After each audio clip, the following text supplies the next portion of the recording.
for some breaking news this morning. If you want to take on the beast, find out what it takes. And as I say, these people are nuts. When these cuddlers walk into Hammett Women's Hospital, they never know which children they're going to meet or what their stories are going to be. Standing here today, we think back to 30 years ago when this town of about 100 houses and about 1,500 people lost everything. This town was devastated. Hi, Tracy.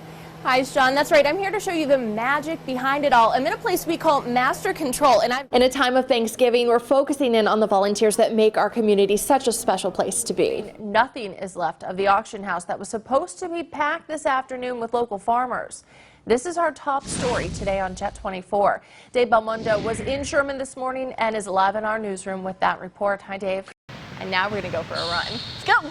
Tonight I want to share a story with you about 3 beautiful babies. Despite all the challenges and the hardship, it's Brittany's spirit that makes her such a good kid. Hey, I like that. So tell me about this No Labels group. Every week we feature a kid in our community doing something good, and this week we head to the softball diamond where our good kid and her peers are hitting home runs for hunger. Be a really pretty one. Recent statistics show that once a prisoner is released, they usually end up right back here. But what's being done to break the cycle? We all think we can do it, but in reality, only 2% of the population is capable of texting while driving without losing significant response time.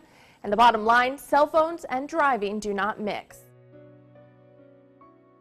When you think back 30 years ago, May 31st, 1985, what comes to your mind? Just sheer terror. The lights flickered off and they came back on, and then they went back out permanently. When you heard the sound, thud, thud, thud, thud, of houses just being pushed right next to each other. And this was? Seconds. I didn't know what was going on. I had never thought a tornado was coming through the town.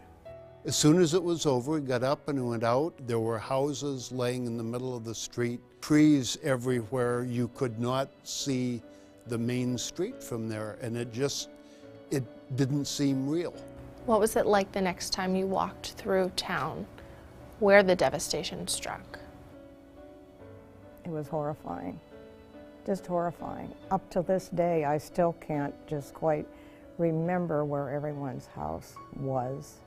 The tornado went through here and then hopped to Cranesville, where it took out a complete trailer park. It just dissipated the trailer park where 3 people were killed. 9 were killed here.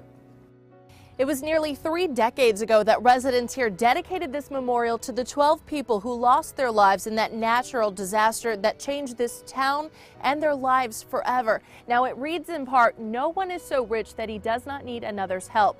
No one so poor as not to be useful in some way to his fellow man." Now that's a message that continues to resonate here. The response was just immediate and overwhelming. What did you see in people as they were helping their neighbors out like that? Love, care, concern. I had a job to do, but yet everybody was there. I don't know where all the firemen came from, but they were here. They were digging people out at 11 o'clock at night.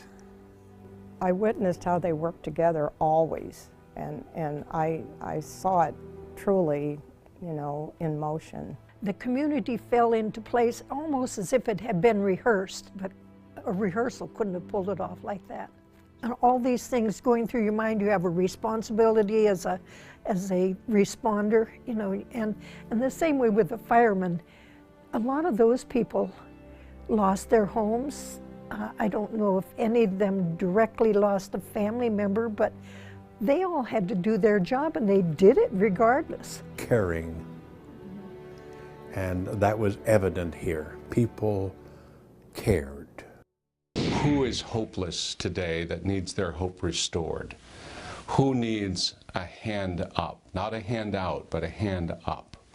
Who needs a word of encouragement? For many people, walking through those doors changes everything. I hardly recognized myself at first, and now I'm becoming to love myself more and more every day, and it's because of where I'm at in my life and what I'm doing and how these people are helping me here. Erie City Mission Board Chairman Marshall Piccanini says you can't help but be affected by the work done at the mission. It's amazing. You truly see lives transformed, and it doesn't just happen by accident. I think they gain tremendously in the fact that there is somebody here that cares about them, that don't look down on them, respects them. This place is probably one of the biggest pillars in my life today. I'm blessed. Like, I'm so lucky to have somebody actually care about me and want to help me for nothing in return.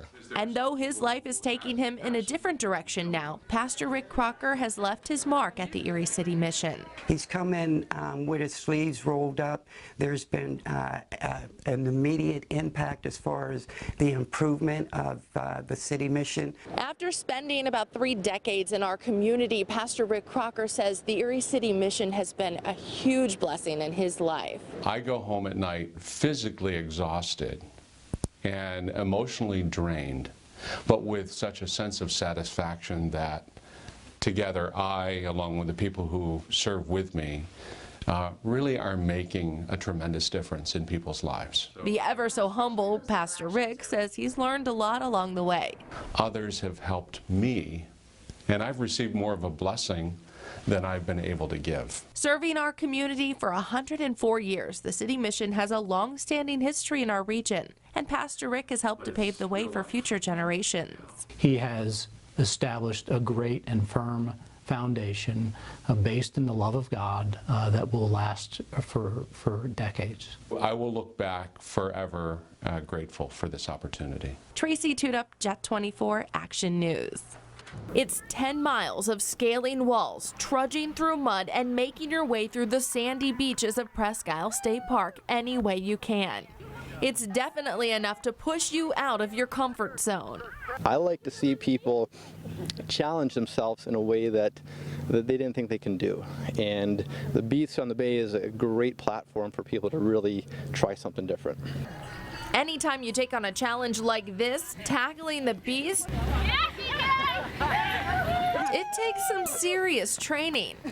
We're talking hill sprints, push-ups, jumping jacks, leg lifts, sit-ups, squats. Then how about some more hill sprints, push-ups, jumping jacks, leg lifts, sit-ups, and just for fun, some more squats. I think it's, a great opportunity to get in shape, to train, to have fun with your friends. We see groups like this one who are working together, working out together all around town. So it's just a good time to come together and have a good time. And as they say, drop and give me 20 again and again. And as I say, these people are nuts.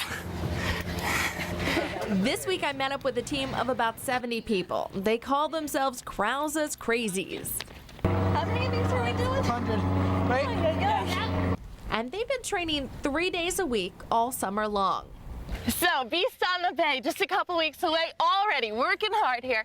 This is Steve Krause's. These are a bunch of crazy people is what these people are. We are doing tons and tons of push-ups, tons of sprints, tons of fun.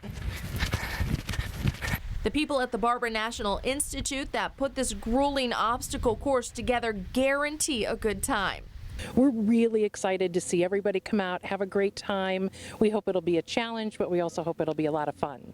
The memories that are made during the training sessions and out on the course last a lifetime. The highlight of this is seeing everybody here just smiling, having a good time, and then when we're done with the Beast and we're all crossing the finish line, just seeing the smiles on people's face, that's the highlight. For groups like Krause's Crazies, it's all about teamwork. And so for those folks who are struggling, they get a hand over an obstacle. They get a hand up on the rope. So everyone's going to be great. They're going to have a lot of fun, and they'll get a lot of help on the course.